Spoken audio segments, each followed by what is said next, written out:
వివాహేతర సంబంధానికి అడ్డుగా ఉన్నాడని ఓ మహిళ తన ప్రియుడితో కలిసి మర్చెంట్ నేవీ అధికారి అయిన తన భర్తను అతి దారుణంగా హత్య చేసింది. భర్తకు భోజనంలో నిద్రమాత్రలు కలిపి అతడు మత్తులోకి జారుకున్న తర్వాత ప్రియుడితో కలిసి చంపేసింది. అనంతరం భర్త మృతదేహాన్ని 15 ముక్కలుగా కోసి ఆ ముక్కలను ఓ డ్రమ్ములో పెట్టి సిమెంట్తో సీల్ చేసింది. ఈ ఘటనకు పాల్పడిన నిందితురాలిని ఆమె కన్న తల్లిదండ్రులు కూడా అసహించుకుంటున్నారు. వివరాల్లోకి వెళ్తే మీరట్కు చెందిన సౌరభ్ రాజ్పుత్ మర్చెంట్ నేవీ అధికారి. 2016లో ఆయన ముస్కాన్ రస్తోగిని ప్రేమ వివాహం చేసుకున్నారు. 2019లో వారికి ఒక పాప జన్మించింది. ఆ తర్వాత ముస్కాన్ సాహిల్ అనే వ్యక్తితో వివాహేతర సంబంధం పెట్టుకుంది. విషయం సౌరభ్ కు తెలియడంతో భార్యాభర్తల మధ్య గొడవలు జరిగాయి. ఆఖరికి ఇద్దరు విడాకులు తీసుకోవాలని నిర్ణయించుకున్నారు. కానీ తన 6 ఏళ్ల కుమార్తె భవిష్యత్తును దృష్టిలో పెట్టుకుని సౌరభ్ తన నిర్ణయాన్ని మార్చుకున్నారు. వాస్తవానికి ముస్కాన్ తో వివాహం అనంతరం సౌరభ్ రాజ్పుత్ ఆమెతో ఎక్కువ సమయం గడపడం కోసం మర్చెంట్ నేవీ ఉద్యోగాన్ని కూడా వదిలేశాడు. భార్యతో కలిసి ఇంట్లోనే ఉన్నాడు. ఈ క్రమంలోనే ముస్కాన్ అత్తవారి ఇంట్లో గొడవలను సృష్టించింది.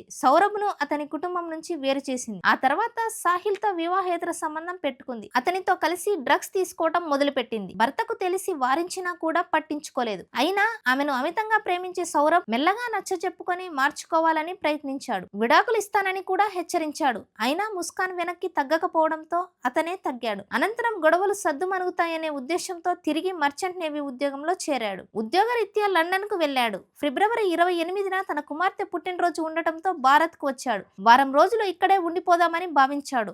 ఈ క్రమంలో మార్చి 4వ తారీఖున రాత్రి సౌరభ్ కు భోజనంలో నిద్ర మాత్రలను కలిపి పెట్టింది. అతడు నిద్రలోకి జారుకున్న తర్వాత ప్రియుడు సాహిల్ ను పిలిచి హత్యకు పాల్పడింది. అనంతరం మృతదేహాన్ని ముక్కలుగా కోసి డ్రమ్ములో సీల్ చేసింది. తర్వాత ఎవరికీ తనపై అనుమానం రావద్దనే ఉద్దేశంతో సౌరభ్ ఫోన్ తీసుకొని మనాలి హిల్ స్టేషన్ కు వెళ్ళింది. అక్కడ సౌరభ్ ఫోన్ లో ఫోటోలను తీసింది. అది చూసి అతని కుటుంబ సభ్యులు ఫోన్ చేసినా బదులివ్వలేదు.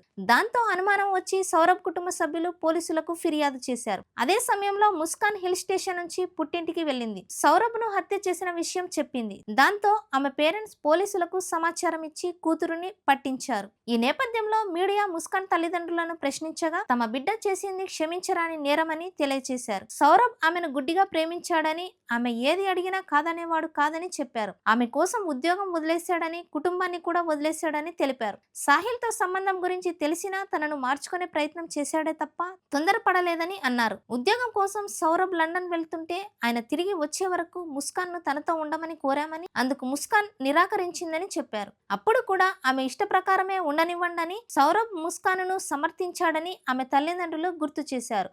సౌరభ్ అంత ప్రేమించినా ముస్కాన్ కు అర్థం కాలేదని, సాహిల్ మాయలో డ్రగ్స్ ఉచ్చులో పడి కిరాతకంగా వ్యవహరించిందని ఆవేదన వ్యక్తం చేశారు. ఇంత దారుణానికి పాల్పడిన మీ కుమార్తెకు ఏం శిక్ష పడాలని కోరుకుంటున్నారని మీడియా ప్రశ్నించగా ఉరి శిక్ష సరైన శిక్ష అని చెప్పి కంటతడి పెట్టారు. పెళ్లి జరిగినప్పటి నుంచి తమ కుమార్తె సౌరభ్ ను ఇబ్బందులకు గురి చేస్తూనే వచ్చిందని చెప్పారు. ఈ విషయంలో న్యాయం జరిగే వరకు తాము కూడా సౌరభ్ కుటుంబానికి అండగా ఉంటామని తెలిపారు.